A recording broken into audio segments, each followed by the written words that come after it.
ایک مرتبہ میں سفر حج میں فجر کی نماز کے بعد بڑے حضرت پیر الفقار صاحب نقشبندی دامت برکاتہم کے ساتھ طواف کر رہا تھا۔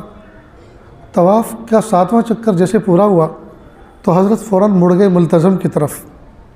اب وہ تو ماشاءاللہ پنجابی قد و کاٹ ہے، ایک پرسنالٹی ہے ان کی، وہ مجمع کے اندر سکون کے ساتھ آگے بڑھتے چلے گئے، راستہ بنتا چلا گیا۔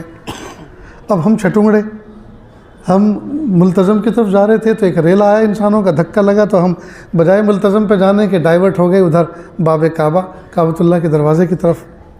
ہم نے سوچا حضرت بڑے ہیں، وہ اس جگہ پہ مقام پہ چلے گئے، ہم جو ہے چھوٹے ہیں وہاں جا نہ سکے اور دھکا لگ کر ہم ادھر آ گئے۔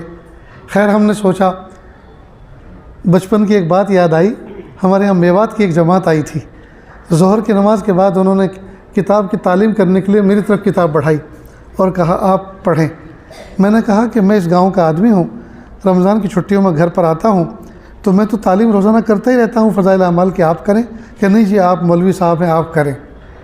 تو میں نے کہا اچھا کدھر سے پڑھوں، کون سا مقام ہے جو آپ کا چل رہا ہے مذاکرے میں؟ تو اس میں سے ایک نے کہا پنجابی اس میں میواتی زبان میں، اجی کھانڈ کی روٹی جنگے سے توڑو انگے سے مٹھی، یعنی یہ تو شکر کی روٹی ہے، جہاں سے بھی توڑو میٹھی میٹھی ہے، کہیں سے بھی پڑھ دو۔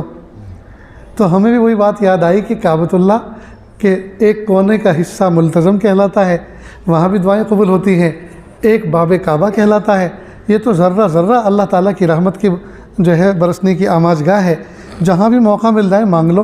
چنانچہ ہم ہاتھ پھیلائے ہوئے کعبے کے دروازے کے سامنے کھڑے ہو گئے، اور اس دن اللہ کے دربار میں بھیک مانگنے کا مزہ آ گیا، اس لیے کہ سامنے دروازہ تھا اللہ کے گھر کا، اور ادھر فقیر کھڑا ہوا تھا۔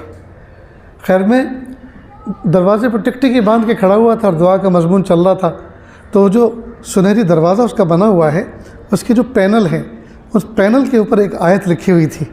وہ آیت یہ تھی جو میں نے آپ کے سامنے پڑھی، قُلْ يَا عِبَادِيَ الَّذِينَ أَسْرَفُوا عَلَىٰ أَنفُسِهِمْ لَا تَقْنَطُوا مِن رَحْمَةِ اللَّهِ إِنَّ اللَّهَ يَغْفِرُ الذُّنُوبَ جَمِيعًا إِنَّهُ هُوَ الْغَفُورُ الرَّحِيمُ۔ ایسا لگا جیسے فرشتہ ابھی لکھ کر گیا ہو ہماری تربیت کے لیے۔